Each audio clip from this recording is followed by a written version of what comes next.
नमस्कार दोस्तों, आप सभी प्यारे प्यारे विद्यार्थियों का एक बार फिर से मेरे परम मित्र डीपी शर्मा जी के YouTube चैनल पर मैं हार्दिक स्वागत करता हूं। प्यारे विद्यार्थियों, आज अपन एक नई शुरुआत करने जा रहे हैं और एक नई सब्जेक्ट को नए तरीके से स्टार्ट करने जा रहे हैं। डियर स्टूडेंट्स, अपना जो सब्जेक्ट रहेगा वो रहेगा संविधान। संविधान जिसे अपन कहते हैं भारतीय राज व्यवस्था। अब ये जो सब्जेक्ट है, ये सब्जेक्ट एकमात्र ऐसा सब्जेक्ट है जो 90% एग्जाम्स में ये सब्जेक्ट आता है। चाहे आप राजस्थान की प्री बीएसटी से ले लो, चाहे प्री बीएड को ले लो, चाहे फिर राजस्थान पुलिस की तैयारी कर रहे हो आप, चाहे फिर आप रिट की तैयारी कर रहे हो, चाहे सेकंड ग्रेड की तैयारी कर रहे हो, चाहे फर्स्ट ग्रेड की तैयारी कर रहे हो, चाहे आरएस की तैयारी कर रहे हो, चाहे यूपीएससी में आईएएस की तैयारी कर रहे हो, आप किसी भी लेवल के, चाहे एसएससी सीजीएल की तैयारी कर रहे हो, चाहे सीआईएसएफ की, चाहे बीएसएफ की, किसी भी एग्जाम्स की यदि आप तैयारी कर रहे हैं तो निश्चित रूप से आपको यह सब्जेक्ट वहां पर लाभदायी होगा। और अपन इसको जिस तरीके से पढ़ेंगे, जहां से इसकी शुरुआत करेंगे, जहां पर इसका अंत करेंगे, निश्चित रूप से आपको पूरे के पूरे प्रश्न आपका जो एग्जाम है उस एग्जाम में यहां से यथावत देखने को मिलेंगी। अब अपना जो प्रेजेंट टाइम में मेन टारगेट है वो वर्तमान में पटवारी का जो एग्जाम है उसको देखते हुए अपन इस सिलेबस को कवर करेंगे। तो आइए प्यारे विद्यार्थियों, आज अपन संविधान का जो सामान्य परिचय है उस सामान्य परिचय से इसको प्रारंभ करते हैं। सबसे पहले देखिए आप संविधान के बारे में सामान्य परिचय। देखो, संविधान जो है ये शब्द दो शब्दों से मिलकर के बना है। कैसे? इसको अपन दो भागों में डिवाइड करेंगे, एक तो सम और एक हो गया विधान। अर्थात सम का मतलब हो गया समान रूप से, सम का मतलब क्या हो गया? समान रूप से। और विधान का मतलब हो गया कानूनों का समूह है। क्या हो गया? कानूनों का समूह है। तो समान रूप से जो कानूनों का समूह होता है उसे अपन क्या कहते हैं? संविधान कहते हैं। कैसे? कि जैसे संविधान जो होता है वो किसी के लिए अलग अलग नहीं होता है, वो भारत के चाहे कोई सा भी नागरिक हो, सभी नागरिकों के लिए एक समान होता है। इसीलिए समान रूप से जो कानूनों का सभी के लिए समूह होता है उसे अपन क्या कहते हैं? संविधान कहते हैं। ये इसका शाब्दिक अर्थ है, न कि डेफिनेशन है, परिभाषा इसकी अलग है। प्यारे विद्यार्थियों, ये जो संविधान है, इस संविधान को अपन अंग्रेजी में कहते हैं कॉन्स्टिट्यूशन। संविधान जो है, इस संविधान को अंग्रेजी में कहा जाता है कॉन्स्टिट्यूशन। अब अपने सामने एक प्रश्न आता है कि सर ये जो संविधान को अंग्रेजी में कॉन्स्टिट्यूशन कहते हैं, ये शब्द कहां से लिया गया है, अर्थात इसकी उत्पत्ति कहां से हुई है? तो देखिए आप, कॉन्स्टिट्यूशन शब्द जो है ये लैटिन भाषा से, कौन सी भाषा से? लैटिन भाषा से। और लैटिन भाषा जो है उसका एक वर्ड है अपने सामने जिसका नाम है कॉन्स्टिट्यूर। कॉन्स्टिट्यूर मतलब लैटिन भाषा का जो कॉन्स्टिट्यूर शब्द है, इस शब्द से बना है कॉन्स्टिट्यूशन। और कॉन्स्टिट्यूशन शब्द का ही अर्थ क्या होता है? हिंदी में संविधान होता है। प्यारे विद्यार्थियों, ये जो कॉन्स्टिट्यूर है इसका अर्थ होता है बनावट। इसका अर्थ क्या होता है? बनावट होता है। अर्थात अपना जो संविधान है ये संविधान बना हुआ है। अब इसकी परिभाषा क्या होती है? फिर परिभाषा देखिए आप, डेफिनेशन ऑफ कॉन्स्टिट्यूशन, परिभाषा क्या कहती है वो भी देखिए आप। सबसे पहले देखो, कानूनों का वह लिखित, कानूनों का वह लिखित या अलिखित, लिखित या अलिखित संग्रह है जिसके अनुसार किसी देश की सरकार उस देश के शासन को चलाती है, उस देश के शासन को चलाती है, उसे संविधान कहते हैं। उसे क्या कहते हैं? संविधान कहते हैं। ये इसकी परिभाषा है। अब परिभाषा अपने को बहुत कुछ बयान करती है। कैसे? कि कानूनों का वह लिखित या अलिखित संग्रह है। मतलब एक बात तो आपके सामने जायज रूप से आ चुकी है कि कानूनों का लिखा हुआ भी संग्रह होता है और कानूनों का लिखित भी संग्रह होता है, और उस लिखे हुए के अनुसार और उस बिना लिखे हुए के अनुसार उस देश की जो सरकार होती है वो उस देश के किसको चलाती है? शासन को चलाती है, और उसे ही अपन क्या कहते हैं? संविधान कहते हैं। जैसे एग्जाम्पल के तौर पर आप देखिए, अपना जो भारत है उस भारत में कानूनों का एक लिखा हुआ दस्तावेज है जिसे अपन क्या कहते हैं? संविधान कहते हैं। और ये जो संविधान है, इस संविधान के अनुसार ही अपने देश का शासन चल रहा है। उस संविधान में ऐसा लिखा हुआ है कि भारत में ऐसा होना चाहिए, इस अनुच्छेद के अनुसार ये होगा, इस अनुच्छेद के अनुसार ये होगा, तो उसके अनुसार ही अपने देश में शासन चल रहा है। तो जाहिर सी बात है, वो लिखा हुआ है, उसके अनुसार शासन चला रही है सरकार, तो ये लिखा हुआ संविधान है। फिर आपके मन में एक शंका आ गई कि सर लिखा हुआ तो मान गए भाई, लिखा हुआ तो हो गया, तो वो संविधान हो गया, जब वो लिखित है तो फिर संविधान कैसे हो गया? तो ये आपका जो मन में जो प्रश्न आ रहा है ये बिल्कुल जायज है। देखो आप, मतलब मैं इस परिभाषा में एक कंक्लूजन, एक डिसीजन पर पहुंचा कि जो संविधान है वो लिखित भी होता है, संविधान कैसा भी होता है? अलिखित भी होता है। मतलब अपन संविधान को दो भागों में बांट सकते हैं। संविधान दो प्रकार का हो गया, एक संविधान तो हो गया लिखित और एक संविधान कैसा हो गया? अलिखित। अब आप कहोगे कि सर लिखा हुआ है वो तो संविधान मान लिया, भाई वो तो लिखा हुआ है इसलिए संविधान हो गया। वो जब कोई चीज लिखी हुई नहीं है तो वो संविधान कैसे होगा? तो देखो आप, कुछ जगह ऐसे है, कुछ देश ऐसे हैं जहां पर संविधान लिखा हुआ नहीं है, तो वहां का जो संविधान है वो परंपराओं पर आधारित है, वो रीति रिवाजों पर आधारित है। वहां पर कहीं पर भी नहीं लिखा हुआ है कि अगर कोई व्यक्ति उस देश में अपराध करता है तो इस धारा के तहत उस व्यक्ति को 7 साल की सजा होगी, ऐसा वहां पर कहीं पर भी नहीं लिखा हुआ है। मींस वहां पर सजा तो उसको भी होगी, उस देश में अलिखित है, लेकिन सजा तो उस देश के उस अपराधी को भी होगी। तो फिर क्या होगा? तो फिर इतना ही होगा कि वहां पर लिखा हुआ नहीं है, वहां पर परंपरा पर आधारित है। जैसे अपने देश का, भारत देश का जो संविधान है वो 26 जनवरी 1950 को क्या हुआ था? लागू हुआ था। तो क्या इससे पहले अपने देश में सरकार नहीं थी? क्या इससे पहले अपने देश में शासन नहीं चलता था? क्या इससे पहले अपना जो देश था उस देश में कोई अपराधी नहीं होता था और उसको क्या सजा नहीं मिलती थी? मिलती थी, लेकिन वो किसी संविधान के किसी अनुच्छेद के तहत नहीं मिलती थी। केवल ये ऐसा होता था कि जिस व्यक्ति ने गलत किया, परंपरा चली आ रही थी कि उस व्यक्ति के साथ में गलत किया जाए, जो व्यक्ति सही था उसके साथ में सही किया जाए। लेकिन अकबर के समय, बाबर के समय, हुमायूं के समय, जहांगीर के समय, शाहजहां के समय, औरंगजेब के समय में ऐसा कोई अनुच्छेदों के तहत प्रावधान नहीं था, संविधान में लिखा हुआ नहीं था कि इसके तहत इसको ये सजा दी जाएगी। केवल परंपरा पर आधारित था, मौखिक परंपरा पर आधारित था।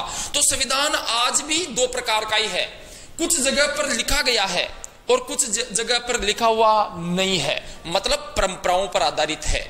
तो अलिखित संविधान का मतलब समझ गए आप, जो लिखा हुआ नहीं है, परंपराओं पर, रीति रिवाजों पर चला आ रहा है, वो अलिखित संविधान हो गया। डियर स्टूडेंट्स, दूसरा इसका मतलब ये भी होता है, अलिखित संविधान का दूसरा मतलब क्या होता है वो भी समझिए आप। दूसरा इसका मतलब ये होता है कि वहां का जो संविधान है वो लिखा हुआ तो है, लेकिन वो अलग अलग जगह पर अलग अलग किताबों में लिखा हुआ है, उसको एक जगह संग्रहित नहीं किया गया है। जैसे ब्रिटेन के किसी लेखक ने लिख दिया अपनी किताब में कि कोई ऐसा अपराध करता है तो उसको ऐसी सजा दी जानी चाहिए। दूसरे व्यक्ति ने लिख दिया कि कोई ऐसे अपराध करता है तो उसको ऐसी सजा दी जानी चाहिए। सबने अलग अलग, लेखकों ने अलग अलग किताबों में लिख दिया, लेकिन उसका कहीं पर भी कोई सार एक जगह उन सबको मिलाकर के नहीं लिखा गया। मीन्स वो लिखा हुआ है लेकिन वो संग्रहित नहीं है, वो बिखरा हुआ है। इसलिए उस देश के संविधान को कहते हैं अपने अलिखित संविधान। तो प्यारे विद्यार्थियों, अपन ने पढ़ा कि संविधान दो प्रकार का होता है, लिखित और अलिखित। अब मैं लिखित की बात करूं तो एज ए एग्जाम्पल के तौर पर अपने सामने सबसे बढ़िया एग्जाम्पल है, और वो एग्जाम्पल क्या है? भारत। भारत का जो संविधान है वो लिखा हुआ है, तो ये लिखित संविधान हो गया। और अलिखित संविधान की बात करें अपन तो ब्रिटेन का जो संविधान है वो अलिखित है, अर्थात लिखा हुआ नहीं है। अब आपके सामने एक प्रश्न और उठेगा, अभी तक तो कैसे उठेगा? देखो आप एक बार, सबसे पहले अपन बात करते हैं कि जो संविधान है इस संविधान शब्द का सर्वप्रथम प्रयोग किसने किया? यह संविधान शब्द है अपने सामने, संविधान शब्द, और इस संविधान शब्द का सर्वप्रथम प्रयोग किस व्यक्ति ने किया था? तो देखो आप, इस संविधान शब्द का सर्वप्रथम प्रयोग एक ब्रिटिश नागरिक था। कौन सा नागरिक था? ब्रिटिश नागरिक। और उस ब्रिटिश नागरिक का नाम था सर हेनरी मेन। उसका नाम था सर हेनरी मेन। ये जो सर हेनरी मेन थे, इनके द्वारा सर्वप्रथम इस संविधान शब्द का क्या किया गया था? प्रयोग किया गया था। अगर आपसे प्रश्न पूछेगा कि बताओ संविधान पढ़ रहे हैं अपन, और संविधान शब्द का सबसे पहले प्रयोग किसने किया था? तो एक ब्रिटेन का नागरिक था, और उसका क्या नाम था? सर हेनरी मेन था। डियर स्टूडेंट्स, प्रश्न अपने को यहां से भी पूछ सकता है कि बताओ विश्व के संविधानों की जननी किस देश को कहते हैं? प्रश्न पूछेगा कि विश्व के संविधानों की जननी, संविधानों की जननी किस देश को कहते हैं? तो आपका आंसर होगा ब्रिटेन। आपका आंसर क्या होगा? ब्रिटेन। क्योंकि ब्रिटेन का जो संविधान है, हालांकि वो लिखा हुआ नहीं है, लेकिन सबसे पहले जो मौखिक परंपरा के आधार पर भी संविधान चला आ रहा था, वो ब्रिटेन में ही चला आ रहा था। इसी वजह से अपन ने विश्व के संविधानों की जननी किसको घोषित किया है? ब्रिटेन को। अगर आपसे प्रश्न पूछे कि विश्व में सबसे पहले कौन से देश का संविधान था, तो ब्रिटेन का था। मौखिक रूप से ध्यान रखना, दोनों में फर्क है। एक शब्द भी आपके एक आंसर को चेंज कर देगा। कैसे? सुनो ध्यान से। बात करते हैं अपन कि विश्व में सबसे पहले कौन से देश का संविधान लिखा गया था? तो विश्व में सर्वप्रथम अमेरिका का संविधान लिखा गया था। और कब लिखा गया था? 1789 में लागू हुआ था ये। अब देखो, संविधान भी दो प्रकार का है, लिखित और अलिखित। तो लिखित में तो सबसे पहले कौन से देश का हो गया? अमेरिका का। और मौखिक में सबसे पहले कौन से देश का हो गया? ब्रिटेन का। अब बात करते हैं अपन कि विश्व का सबसे छोटा संविधान कौन से देश का है? तो ध्यान रखना, विश्व का सबसे छोटा संविधान, विश्व का सबसे छोटा संविधान ये कौन से देश का है? तो ये है अमेरिका का। और इसमें मात्र कितने अनुच्छेद है? 7। बिल्कुल छोटा सा संविधान है। अगर अपन अमेरिका में होते और अमेरिका का संविधान पढ़ रहे होते, तो अभी आपको 15 मिनट में संविधान कंप्लीट करा करके पढ़ा चुका होता। लेकिन अपन भारत में है, और जो चीजें कम महत्वपूर्ण होती है वो भारत में ज्यादा होती है। एज एग्जांपल, कैसे? विश्व का सबसे बड़ा संविधान, अगर मैं बात करूं विश्व का सबसे बड़ा संविधान कौन से देश का है, तो ध्यान रखना, विश्व का सबसे जो बड़ा संविधान है वो अपने देश का है, अर्थात भारत का है। जिसमें मूलतः का मतलब 26 जनवरी 1950 की बात कर रहा हूं मैं। मूलतः है जिसमें 395 तो थे अनुच्छेद, जिसमें 395 क्या थे? अनुच्छेद। और इसमें 8 अनुसूचियां थी। वर्तमान में सब बढ़ गए हैं, जैसे अनुसूचियां जो है वो 12 हो गई है। और इसमें 22 भाग थे। वर्तमान में भागों की संख्या 25 हो चुकी है। अनुच्छेद जो है वो भी बढ़ चुके हैं। अनुच्छेदों को अपन यहां पर वर्तमान वालों को इसलिए नहीं बताएंगे क्योंकि जब तक अपनी पूरा संविधान होकर के चुकेगा, हो सकता है शायद जब तक 1 या 2 या 3 या 4 अनुच्छेद और बढ़ जाएं, तो आपको फिर अंत में बता दिया जाएगा। तो डियर स्टूडेंट्स, अपन ने पढ़ा है कि विश्व का सबसे छोटा संविधान अमेरिका का, और विश्व का सबसे बड़ा संविधान जो है वो कौन से देश का है? भारत देश का संविधान है। भारत देश का जो संविधान है वो सबसे बड़ा है, उलझा हुआ संविधान है। तो इस प्रकार से अगर अपन बात करें, देखो भारत का जो संविधान है, अब मैं लेक्चर के अंतिम समय में आपको 2-3 प्रश्न बताता हूं।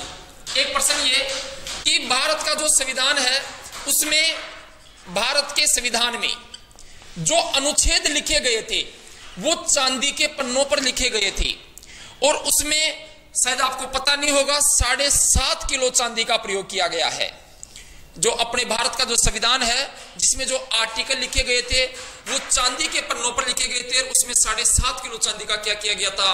प्रयोग किया गया था। डियर स्टूडेंट्स, प्रश्न अगर आपको यहां से पूछ ले कि बताओ फिर एशिया में सबसे पहले कौन से देश का संविधान लिखा गया था, तो एशिया में सबसे पहले अगर आपसे प्रश्न पूछ ले एशिया में सबसे पहले कौन से देश का संविधान लिखा गया, तो आंसर देना है जापान का। जापान का जो संविधान था वो सबसे पहले लिखा गया था। डियर स्टूडेंट्स, कब लिखा गया था, तो 1860 ईस्वी में लिखा गया था। यह प्रश्न आपको निश्चित रूप से कहीं न कहीं किसी न किसी एग्जाम में देखने को मिलेगा। फिर प्यारे विद्यार्थियों, अगर आपको यह प्रश्न नहीं पूछ करके प्रश्न ऐसे पूछ लेता है कि विश्व का सबसे नया संविधान कौन से देश का है, विश्व का सबसे नया संविधान कौन से देश का है, तो आपको आंसर देना है नेपाल का। क्योंकि नेपाल का जो संविधान है वो कब बना है, 2015 में बना है, अर्थात 2015 में क्या हुआ है, लागू हुआ है। डियर स्टूडेंट्स, अपन स्टेप बाय स्टेप पढ़ेंगे। सामान्य सा परिचय पढ़ रहे हैं अपन, इसके बाद में अपन पूरे संवैधानिक इतिहास को कंप्लीट करेंगे और जहां तक संभावना है वहां तक आपका किसी भी एग्जाम में कोई सा भी प्रश्न हो वो प्रश्न बाहर नहीं जाने की पूरी संभावना है। एक भी प्रश्न जहां तक होगा वो बाहर नहीं जा पाएगा, क्योंकि अभी तो अपन ने सामान्य परिचय लिया है। इसके बाद में संवैधानिक इतिहास को लेंगे, जिसमें अपन 1591 का रोल पिच से लेकर के ईस्ट इंडिया कंपनी का जो 1600 ईस्वी में उसकी जो स्थापना हुई थी वहां से लेकर के रेगुलेटिंग एक्ट से लेकर के पिट्स इंडिया एक्ट लेकर के जितने भी अधिनियम हो उन सबको क्लियर करते हुए चलेंगे। तो इस प्रकार से आज अपन ने इस परिदृश्य को देखा है संविधान के बारे में। एक बार संक्षिप्त रूप से मैं इसका वापस आपके सामने उल्लेख कर देता हूं। संविधान को अपने दो भागों में बांटा, सम और विधान। सम का मतलब समान रूप से कर लिया और विधान का मतलब कर लिया कानूनों का समूह है, अर्थात जो सभी के लिए समान रूप से कानूनों का समूह वो संविधान है। संविधान को अंग्रेजी में कॉन्स्टिट्यूशन कहते हैं और कॉन्स्टिट्यूशन जो है वो लैटिन भाषा के कॉन्स्टिट्यूट शब्द से बना है, जिसका अर्थ होता है बनावट। डियर स्टूडेंट्स, अपन ने परिभाषा लिखी है कि कानूनों का वह लिखित या अलिखित संग्रह जिसके अनुसार किसी भी देश की जो सरकार है उस देश के शासन को चलाती है, तो उसको अपन क्या कहते हैं, संविधान। इट्स मीन संविधान दो प्रकार का होता है, नंबर 1 लिखित और नंबर 2 अलिखित। लिखित संविधान जैसे भारत का और अलिखित संविधान जैसे ब्रिटेन का। डियर स्टूडेंट्स, संविधान शब्द का सर्वप्रथम प्रयोग ब्रिटिश नागरिक ने किया था, जिसका क्या नाम था, सर हेनरी मेन था। और फिर अपन ने इधर पढ़ा है कि विश्व के संविधानों की जननी ब्रिटेन को कहते हैं, तो विश्व में सर्वप्रथम अमेरिका का संविधान 1789 में लागू हुआ था। विश्व का सबसे छोटा संविधान अमेरिका का संविधान है और विश्व का सबसे बड़ा संविधान भारत का संविधान है। अमेरिका के संविधान में 7 अनुच्छेद है, तो भारत के संविधान में 395 अनुच्छेद, 8 अनुसूचियां और 22 भाग मूलतः 26 जनवरी 1950 को जब संविधान लागू हुआ था तब थे। इसके बाद में बात करते हैं अपने भारत के संविधान में अनुच्छेदों को लिखने के लिए 7.5 किलो चांदी का प्रयोग किया गया। एशिया में सबसे पहले जापान का संविधान लिखा गया और विश्व का सबसे नया संविधान कौन से देश का है, नेपाल का है। प्यारे विद्यार्थियों, हमने ये एक नई शुरुआत की है, तो आप इस नई शुरुआत में हमारा योगदान दें। निश्चित रूप से आपको और भी अच्छी क्लासेस देखने को मिलेगी और आप जो है अगले वाला जो वीडियो है उसके लिए बने रहिए। तब तक के लिए आप सभी प्यारे प्यारे विद्यार्थियों को जय हिंद जय भारत। फिर मिलेंगे अपन इसी जोश और इसी होश के साथ।